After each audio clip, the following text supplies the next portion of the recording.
closely tied together. To observe these two is a lesson for everyone that came into our home and saw them.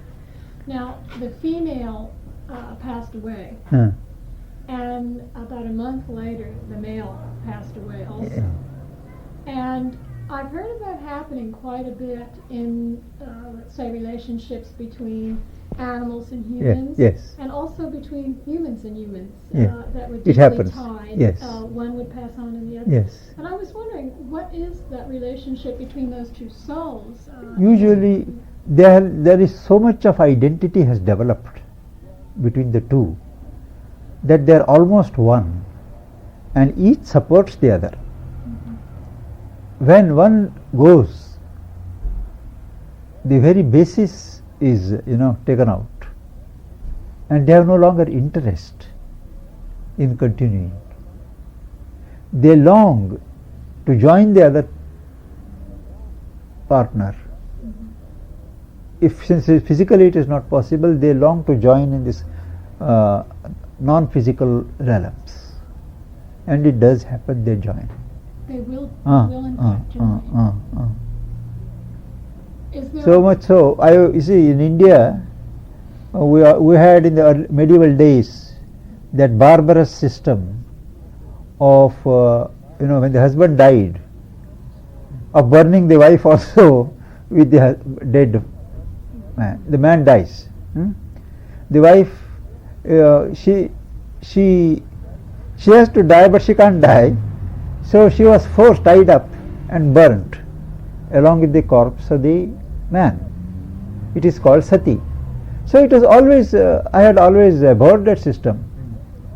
So one day I asked mother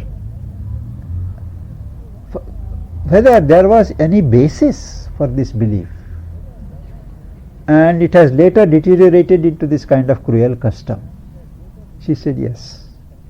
She said that if the partner has had that deep love and aspiration to be one with that person always, the divine grants it, and after leaving this body she will be with the husband.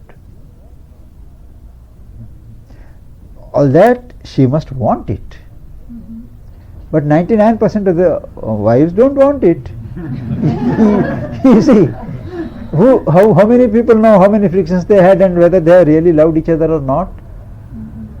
So then afterwards the British, they passed a legislation and made it illegal. But even now there are stray cases. But mother said it is possible. Will they actually then? They don't. No. They can't. Yes. No. They always will travel together.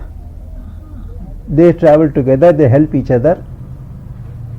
They will be thrown together always, if there is that identity established. It should not be just attachment. It should be a deep identity. I'm trying to fit that with something that you said this morning. I think that no soul has the same destiny as another. Yes, that is true, but even here these two need not have the same destiny. They may be associated together and help each other to fulfill their individual destinies.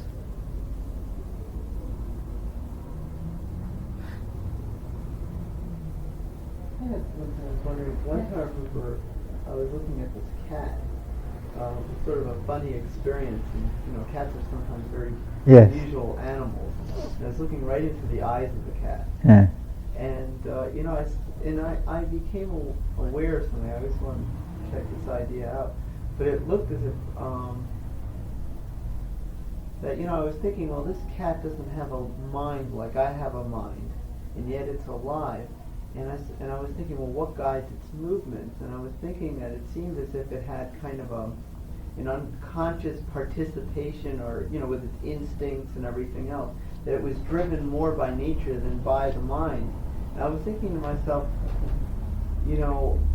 is it possible in a sense that part of the idea of reaching a higher state, what we call a higher state of consciousness or something like that, is to, in a sense, be able to be in that kind of unconscious participation with nature, but to be conscious of Yeah. it. In other words, to be like that unconscious cat, but to be conscious of that, that contact with the instincts and everything else that animals seem to have. It seemed to be that was the difference. I don't See, know. the thing is, every species of animals has its own spirit, and there is a spirit of the species that guides them instinctively. So a cat world has what may be called the cat king, the spirit of the cats. Serpent world has spirit king. Mother used to describe her meeting with them, talking to them and things. Now, these cats, dogs, cats, it seems they always aspire to be born as human. They always have reached a state of consciousness where they are near the human level. And those who live with human beings, what are called domesticated animals, or who are in touch with human animals, they imbibe something of our mind. They imbibe something of the humanity.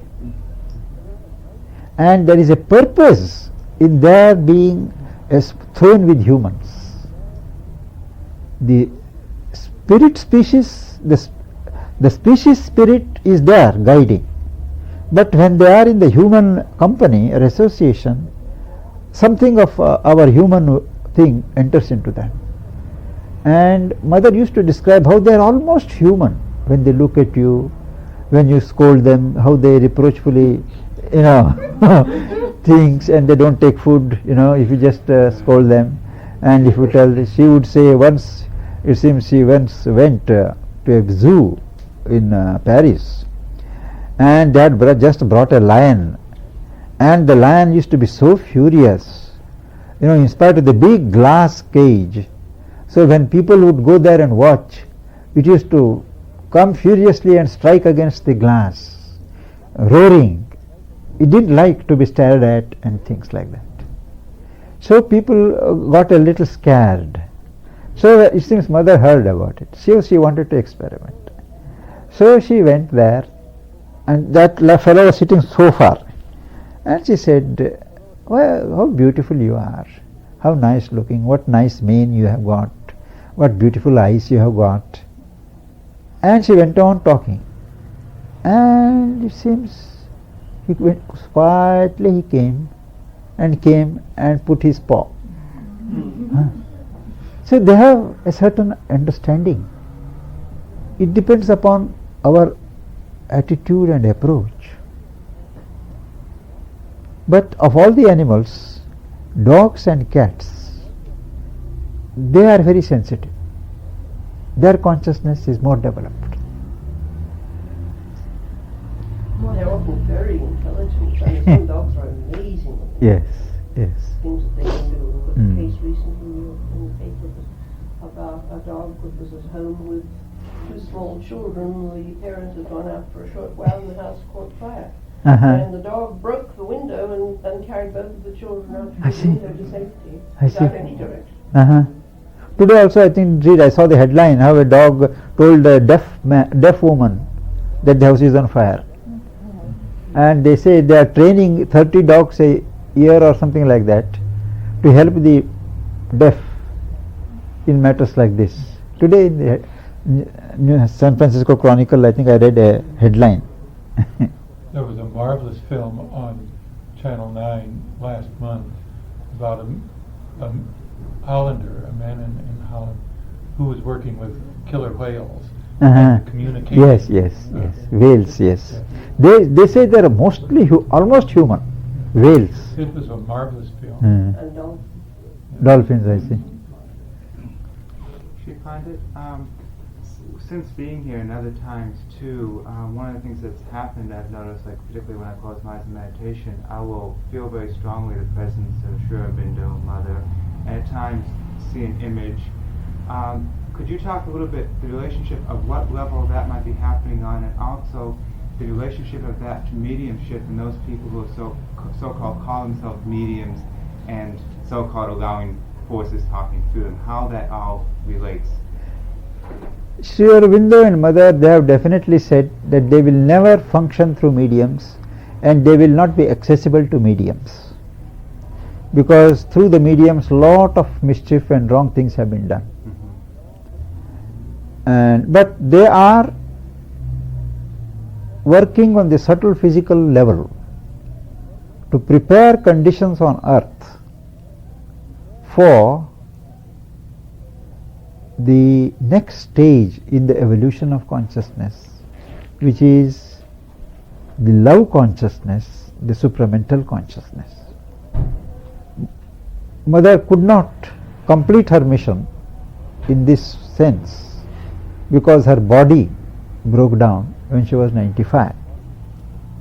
And she said the unreadiness of the earth's resistance to the change was responsible for her difficulties, because she identified herself with the earth and did the yoga.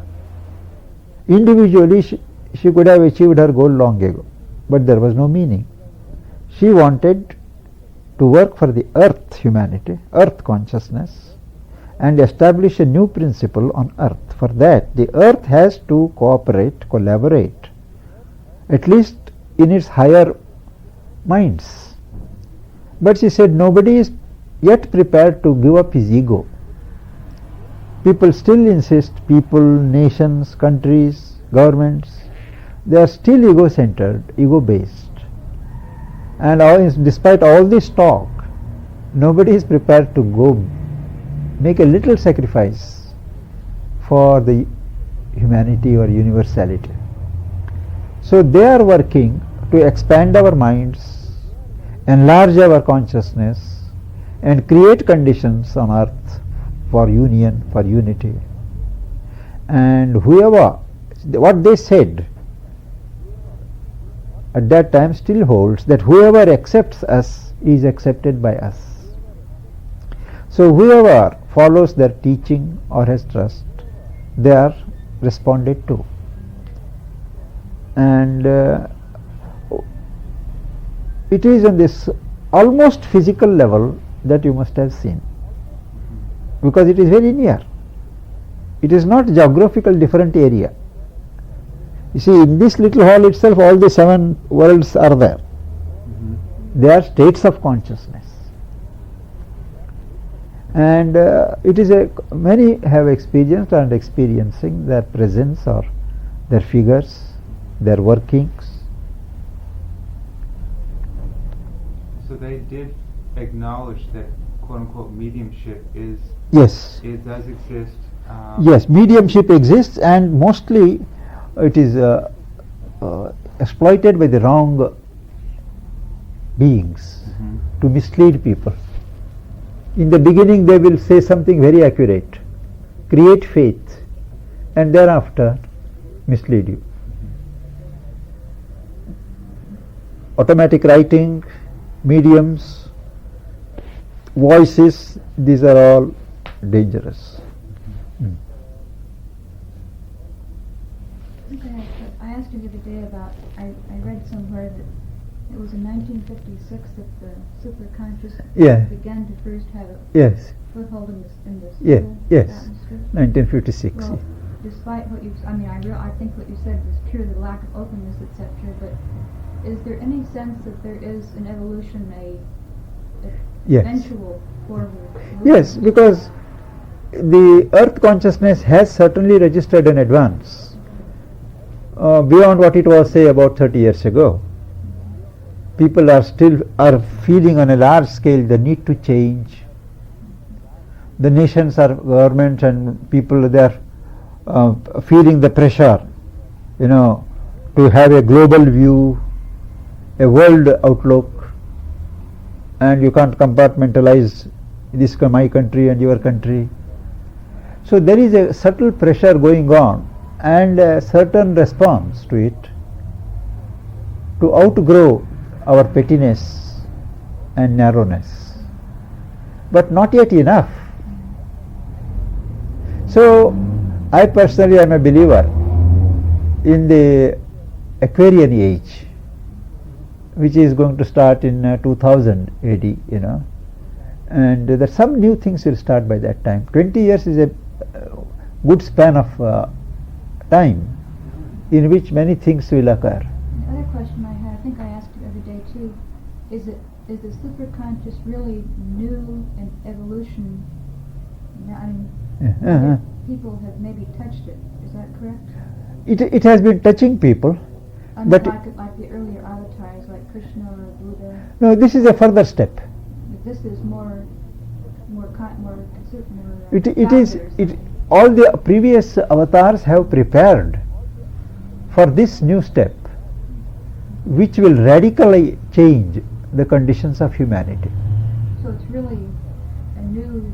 Yes, a new turn. A new place in evolution. Yes, a new rung in the evolutionary ladder is being added. It is taking time. Are you concerned that conditions seem to be getting worse as far as the conflict between the superpowers? On one side they are getting worse. On another side they are more promising. But apparently they are getting worse. If you see what is happening in Poland, and other places, or if you see what is happening in England today, unthinkable. These street fights, burnings, it has never happened there. All the unemployed youths, no question of blacks, whites, all together. Whites are standing in the houses of blacks and throwing stones. You see, and they are all scared because England had never known this. So having lost its colonies and that wealth, now after 30 years they are understanding their standard of life has fallen, and it is pretty bad. And even in Europe it is pretty tight. We know, we were in Europe before we came here. We have seen the difference between Europe and America. Europe is old world. Ultimately it is an old world. It may be the West, but still it is an old world. That conservatism and limited outlook and things, they are not prepared to do all these experiments. On the one hand, you may have Yeah. a lot of people that are willing to make experiments and try different things, but at the same time, we seem to be have such a narrow view as Yes. far as world politics is concerned. It is. Our interests lie It is. in- It's so distorted, and it just tears the world apart and causes so much danger and conflict. I think this is a phase which many countries have passed through. America is passing through now.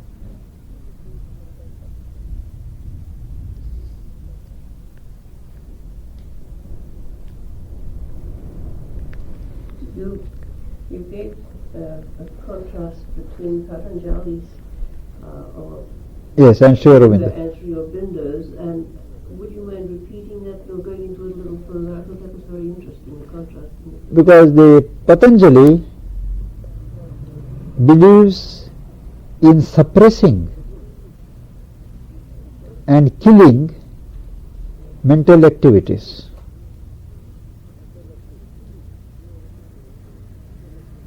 Sri Aurobindo believes in purifying and transforming the mental activities.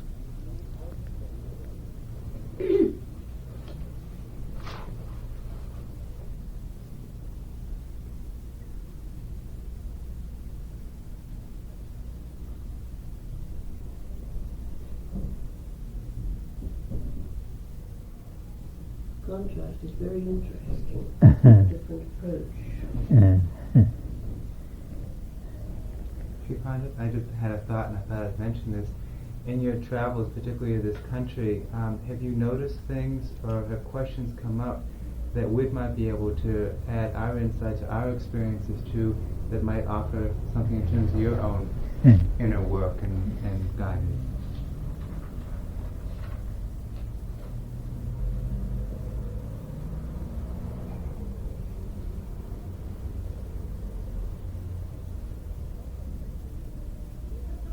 lot of people I found, they are not steady. They don't have steady interests. There is always an appeal of the exotic, new things. They want to try new things every day. There is not that stability. And a childish way of reacting to things. A little difficulty, they will throw up their arms and shout and all kinds of things, Instead of in a mature way going about it, correcting things, no. They are in some ways childlike and in some ways childish. That's what I have found.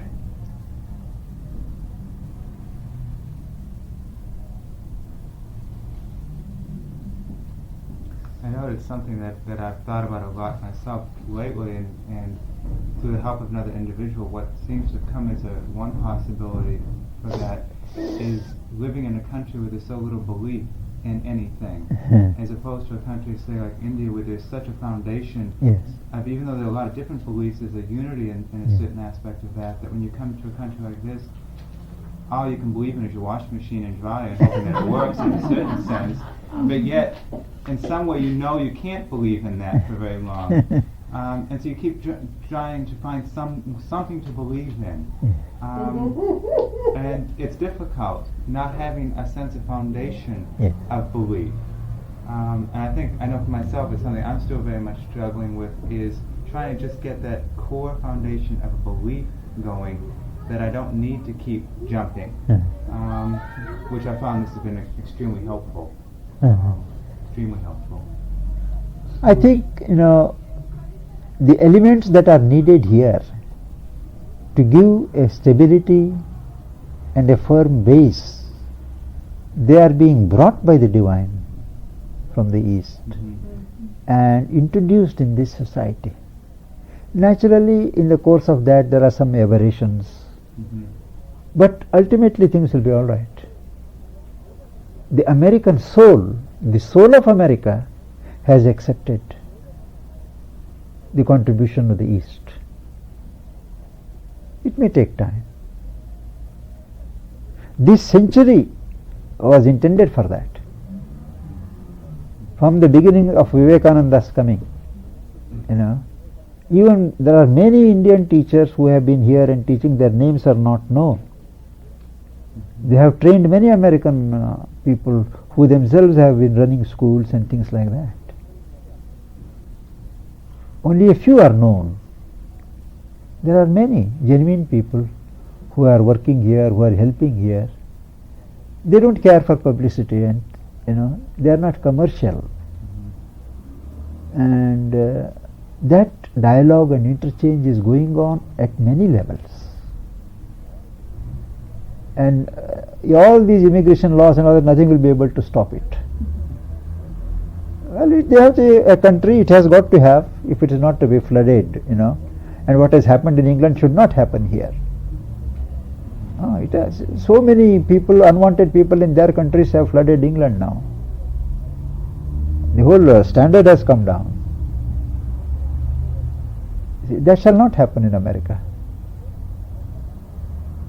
But though there are signs, even here I find, of some kind of lowering of standards in some areas of San Francisco. We have been watching. I said, this can happen in India, but why does it happen here? And you see, a normal American child will take a thing and put it in the litter box there. There are some children, they throw it on the road here. Yes. Now this is a thing which we wouldn't expect in America, We are learning these things from America to keep things clean, organization of life, elegance of life. I write my reactions and impressions to every month, and I have written a series called Glimpses into American Life. Many Americans told me they themselves had not known that these things existed in America, because we have been traveling. There are many Americans who have not traveled as much as we have done in this huge country, And it is interesting for them to see what through a non-American's eyes these things, how they impact. But on the whole, it is a very encouraging, a pleasant, warm people, very warm people. They deserve much better treatment by the world than they are getting due to wrong handling. You see, we find an American in America is quite different from an American in India. Yes. They throw an American there, everybody behaves like a millionaire, throws his weight about, makes himself a superior man. So whether all these people who go to the consulates and embassies, they are trained to do that, to keep up the dignity, so-called dignity of America, we don't know. But when we come here, we find the Americans are totally different. They are human, they are humane. You see, there are exceptions everywhere. That's another matter. Yes. I noticed that when I was living in Mexico, that all these young people, young Americans would come to this area, and all Mexicans had this impression that all Americans were millionaires. Yes. Because here are these people coming down and just passing money out. Yes. And of course, to these Mexicans who lived on $1 a day, Yes. seeing these Americans going in and spending $5 on dinner, Yes. it was like they just couldn't believe, they were in shock. Mhm. And here, we living there thought we were being so good at not wasting all. And they thought we were incredibly wasteful. And here we were trying not to waste. It is true, it is true. And Mexicans are much better than Indians, in the sense economically. Yeah. Yes. Yes. If a Mexican can live, a dollar means in Indian money it is 8 rupees. We don't spend that much. An average Indian will hardly spend 2 to 3 rupees a day because he has no money. Mm-hmm. The population is so much. It is 3 times the population of America with 1/3 of the area. So the proportion is 1 to 9. There's one thing I was thinking about also in regard to your observation about America. I think part of it is, I'm not quite sure what creates this atmosphere in America, but there's a sense from, the way the family is changed. Yes, one of the yes. things you don't have here, you don't have an extended family, you don't have extensive sort of ties with Yes. family and all. And that sort of extends into other things too. And add on top of it, you sort of get this lack of attachment, and then add on top of it what you get from the media in America, which is sort of a very materialistic value. Yes. And you get sort of, I guess, you get kind of a dual thing. It's like we're ready for whatever comes, and there's a sense of we're going to go out and search and some good things. But the other side of that is like, what they used to call the me generation. There's selfishness about it sometimes.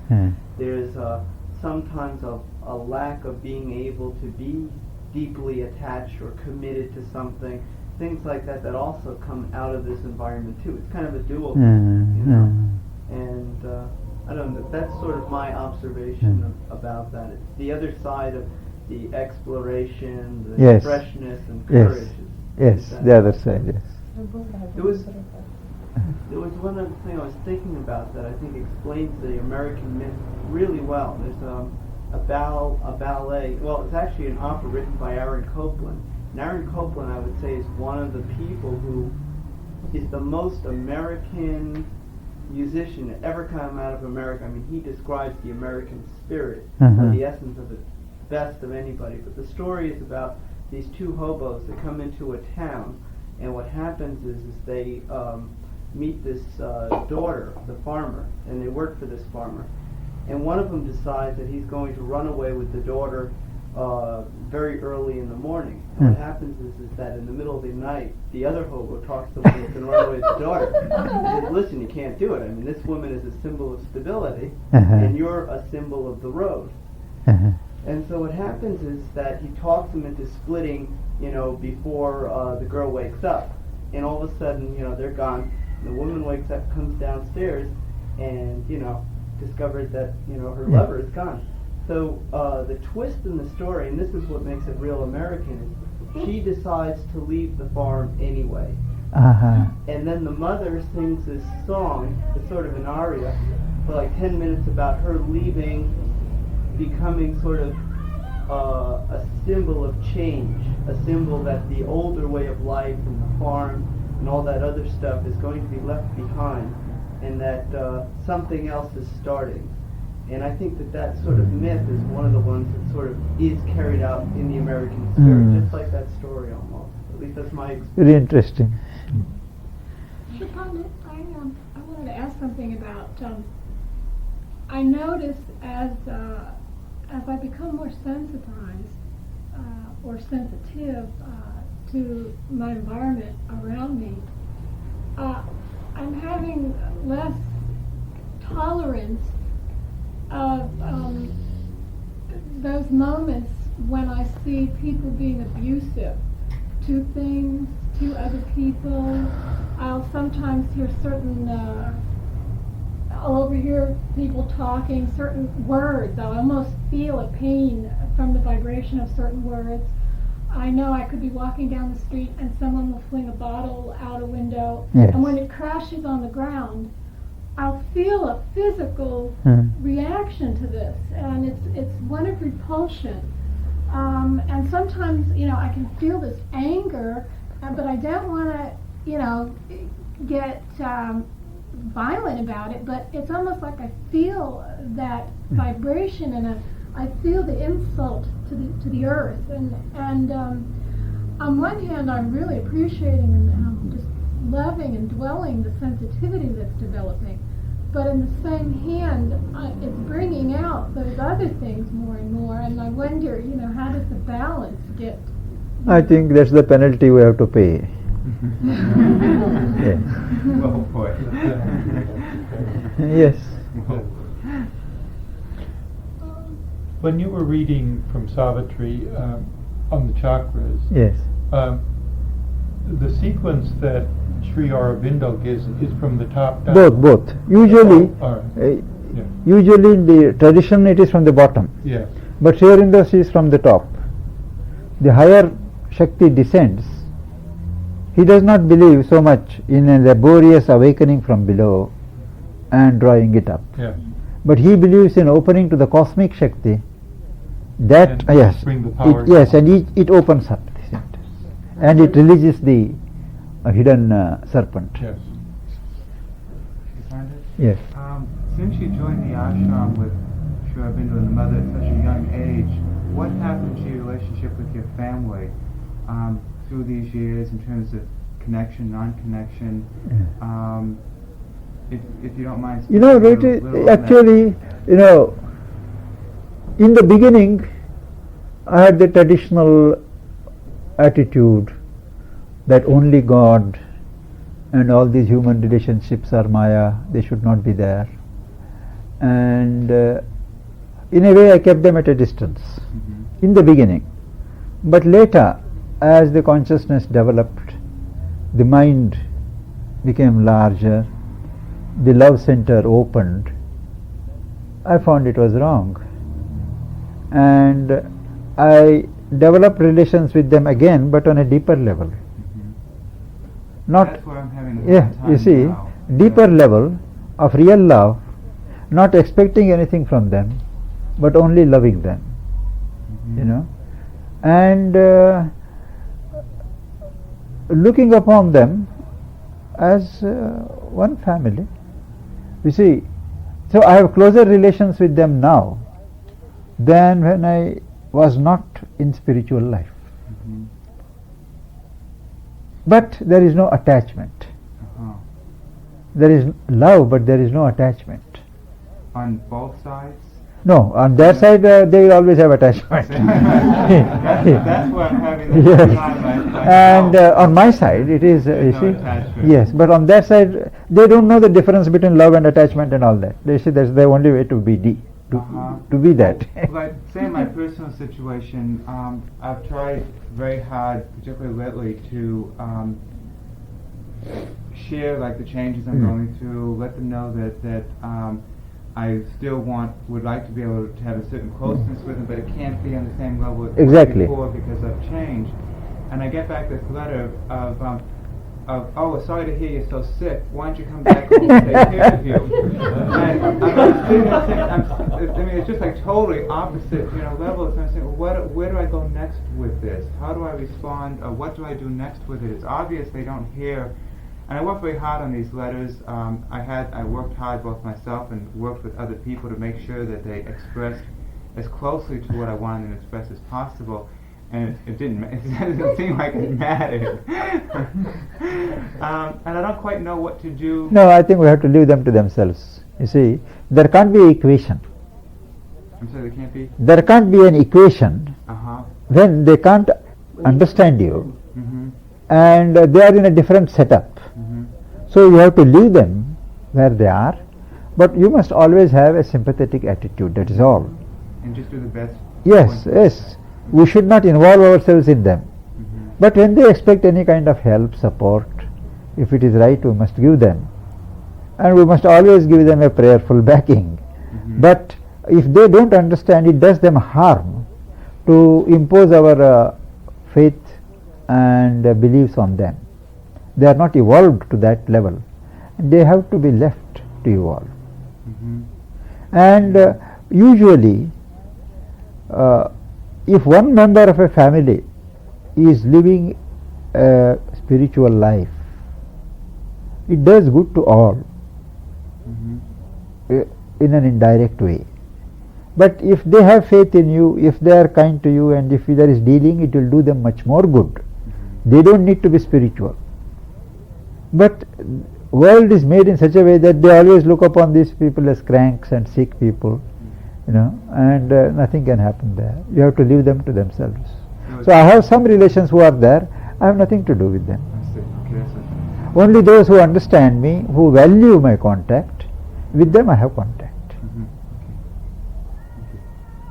Could you say a word or two about the 10th avatar, the so-called Kalki avatar? Would you say that Sri Aurobindo was the Kalki? I won't say that. I won't say. We are too near the events, It is history. The posterity which has to say who was the Kalki and all that, but we are too near. And I don't think in those terms,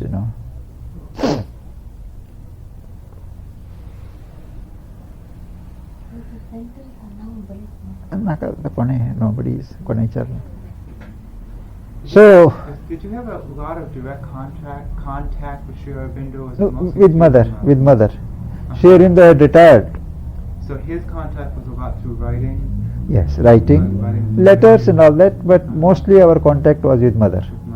And was it set up such that there was like a close group of disciples that would No, all had access to mother. There was no inner circle and outer circle. No, nothing. All it is a democracy.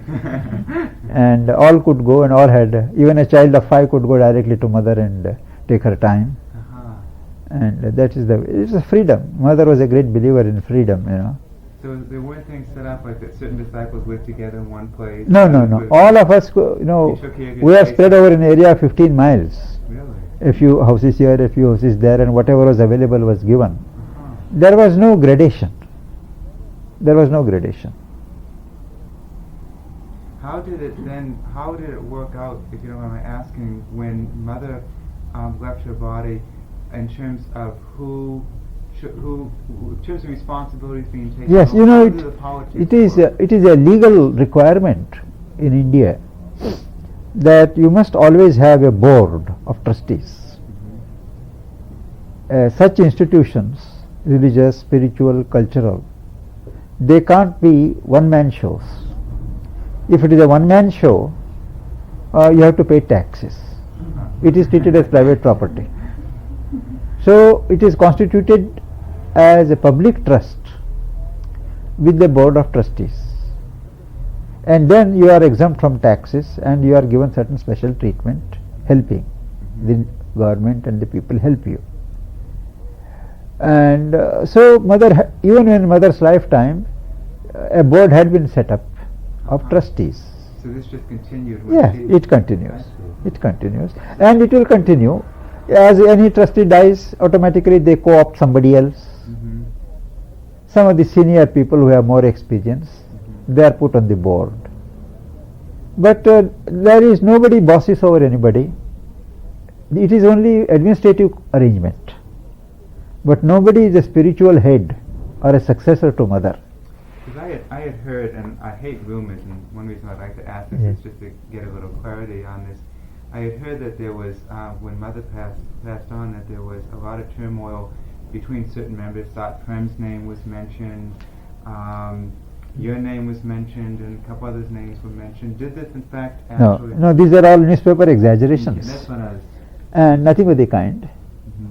And there were no serious differences at all. Mhm. See, all of us are interested in keeping it going. Mhm. And for all of us, mother is not dead. Mother is alive for us. And we are guided, you see. So, actually the different troubles are there only in Aurobindo. You see, Aurobindo, most of the people who have come, they have not seen mother or known mother. They have come and they are finding it difficult. Certain other property difficulties, they are going on, but nothing to do with the ashram. You know, Satprem, of course, is one of the people who thinks a little differently, and we don't always agree with him. But it shouldn't matter. In a family, you know, of 10 people, there are so many differences. Where we 2,000 people are there, isn't it? It will be unnatural if there are no differences of opinion. Differences. As you said, that each person has their own path. Yes. That it would Yes. be obvious Yes. that there would have Yes. to be. So I respect Satprem's way. He should respect mine. Mhm. You see, it should matter really. I think people unnecessarily make much of the sensational. There never was any confrontation. No. Yeah, I was so when it was mentioned to me, it hit me such that I said I just can't No. believe that No. that No. would be. People have exaggerated Mhm. and given it a color. Mhm. I say it is not. It is not. Gossip. That's Gossip, a yes. great issue. Yeah, we could do a whole weekend on gossip. Yeah. I'm glad you brought that up. That's another area I'm having difficulty with. A lot of times I notice gossip, has been a part of my life.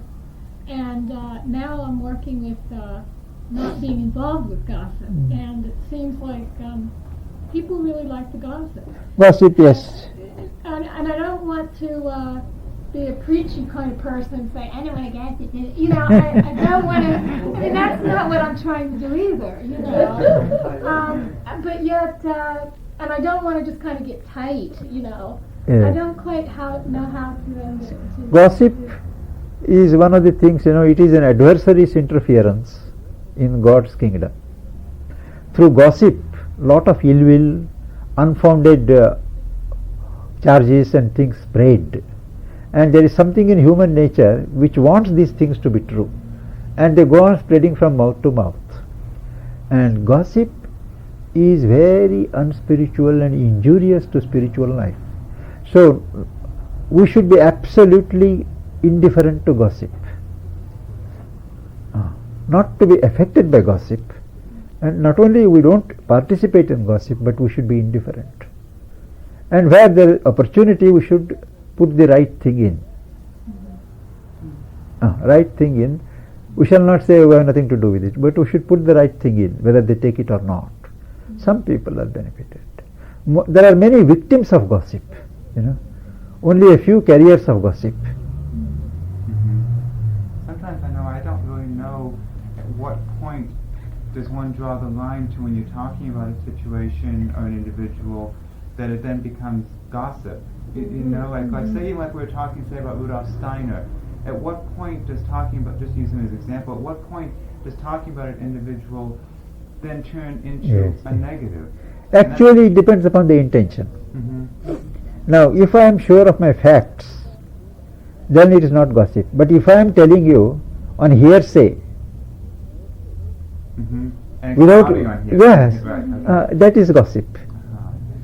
You see, and gossip always spreads about wrong side of people. There's Yeah, a certain yeah. passion with it, or Yes, drama. It's Yes. dramatic. yes. Entertaining. Yeah.